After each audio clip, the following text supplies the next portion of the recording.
If you woke up this morning and checked the latest data on the global interbank lending market, you didn't just read a financial headline, you witnessed a crime scene.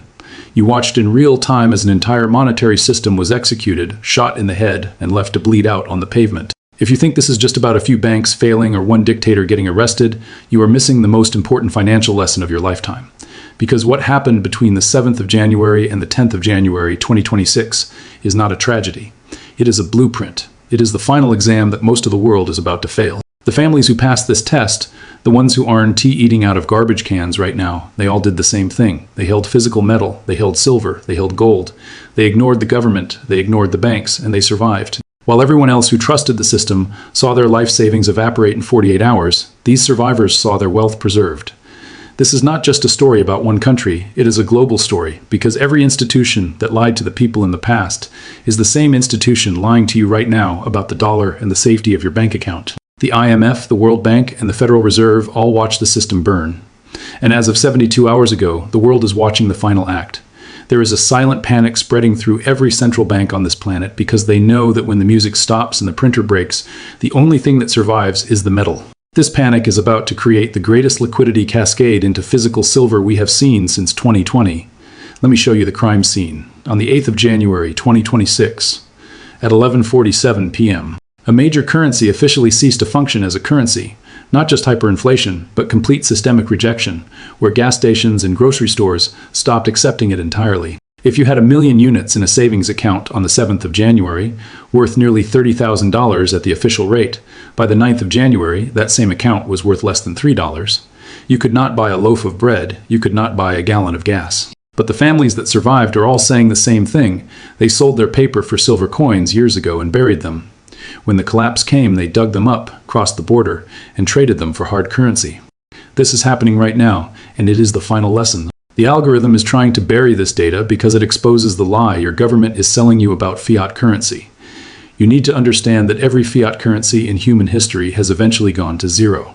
The families who survive are the ones who move into metal, physical, in their hands, buried in the backyard. To understand why this is a global catastrophe, you have to look at the butterfly effect in chaos mathematics. A butterfly flapping its wings in Tokyo can cause a tornado in New York. In the financial world, this is a mechanic. Right now, the butterfly is the Japanese government bond yield. Today, the 30-year yield surged to 3.5%, a number not seen since 1999. To the average person, this sounds boring, but to the institutional plumbing of the world, this is a disaster. Japan has been the global ATM for 2 decades, keeping rates at zero and printing unlimited yen so investors could borrow free money to buy us tech stocks, real estate, and crypto. Now, the ATM is closed. The cost of borrowing just spiked, triggering a global margin call. This interest rate move in Tokyo is about to crash the liquidity in New York because the yen carry trade, the hidden leverage propping up the S&P 500, is unwinding right now. Hedge funds that borrowed billions in yen must now pay back those loans. And to do that, they have to sell their US stocks and bonds. This creates a wave of selling pressure that has nothing to do with the economy. It is purely mechanical deleveraging. This leads us to the doom loop already in motion. It starts with inventory depletion. The COMEX registered silver inventory, the physical metal available for immediate delivery, has fallen below 32 million ounces. This is the lowest level in over a decade. But it's not just the number, it's the rate of decline. We lost 9 million ounces in just 6 weeks. At this rate, the registered category will hit zero in months. The eligible metal in the vaults doesn't belong to the exchange. It belongs to private holders who have no obligation to sell. With premiums spiking in Asia and Europe, why would they sell their metal at a lower price to the COMEX when they can ship it overseas for much more? The buffer is evaporating. The second stage of the doom loop is delivery requests. Normally, 95% of futures contracts are rolled forward or settled in cash. Only a tiny percentage actually demands physical metal, but that ratio is changing.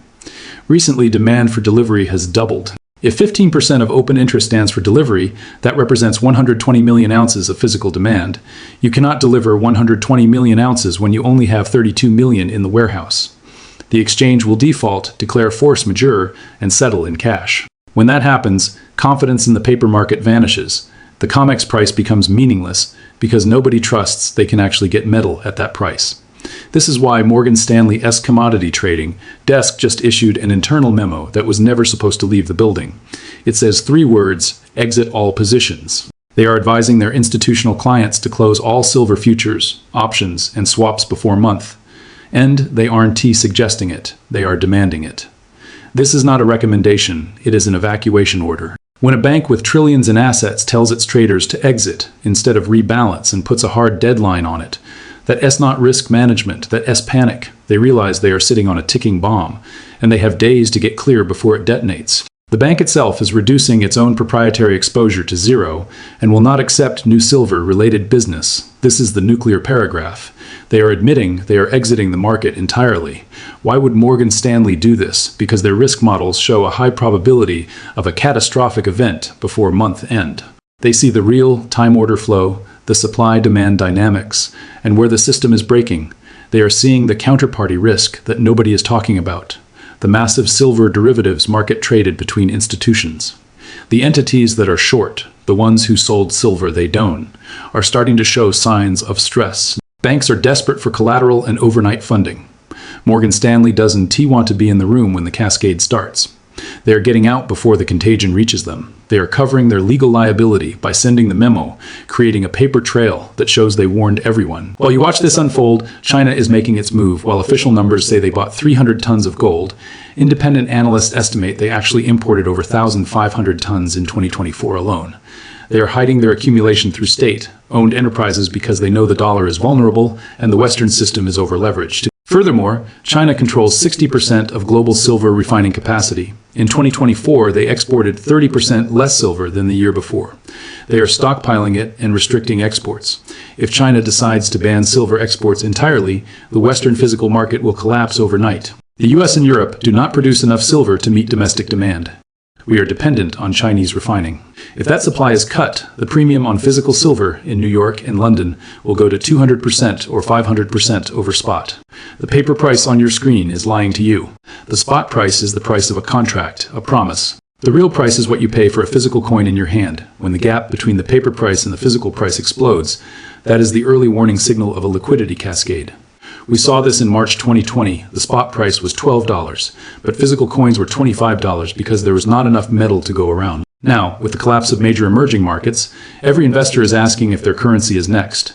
They are moving into metal now before it is too late. This demand is hitting the physical market, and while the paper price might show one thing, the premiums on silver eagles and maple leafs are signaling extreme stress. History gives us a roadmap. In 1923, Germany's currency died, and families who traded their marks for gold coins in 1921 were eventually able to trade one coin for an entire apartment building. In 2008, Zimbabwe's dollar collapsed, and a $100 trillion bill could buy a loaf of bread. In 2001, Argentina froze all bank accounts, and people could not withdraw their savings. The families that survived these crises were the ones who didn't trust the banks and converted their wealth into metal. This pattern is repeating today. The same debt trap and structural programs that destroyed other nations are being applied to the largest economies right now. The deficit is trillions per year, and the only way to pay it is to print. The only outcome of printing is devaluation, and the end of devaluation is collapse. You have to understand the mechanics of rehypothecation. Banks take your silver and use it as collateral for multiple other loans. Your 100 ounces of silver might be used as collateral for 4 different loans. Everyone thinks they own it, but there is only one bar. If all parties try to claim it at the same time, 3 of them get nothing. This is rampant in the silver market. The ratio of paper claims to physical metal is estimated to be 250 to 1. This means for every ounce of real silver in a vault, there are 250 contracts claiming ownership. If even 10% of those holders demand delivery, the system breaks. The banks will default and offer you cash instead, but you cannot eat a cash settlement during a currency death. The Japan shock is the fuse. When Japanese investors who hold over $1 trillion in U.S. debt stop buying and start selling to bring their money home. U.S. interest rates must spike to attract new buyers. Higher U.S. rates break the housing market and the banks.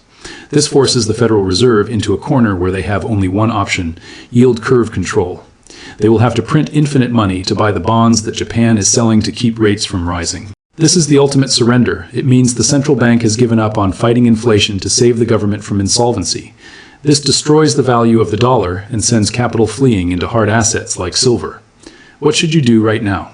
Step 1. Calculate your exposure. Look at your bank account and savings. That is the amount you are at risk of losing if your currency follows the same path as others in history.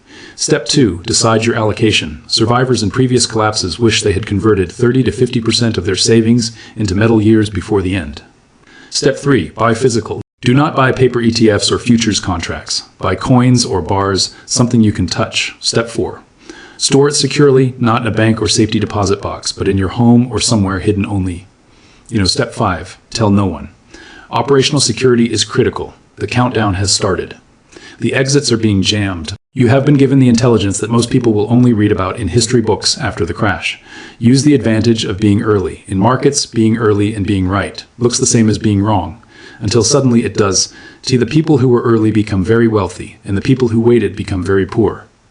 Morgan Stanley is exiting all silver positions before month end. That is a documented fact. The question is, what are you going to do about it? Are you going to act, or are you going to wait and hope everything works out? When the largest institutional players are running, you should probably be running too. The memo is real, the deadline is real, and the window is closing.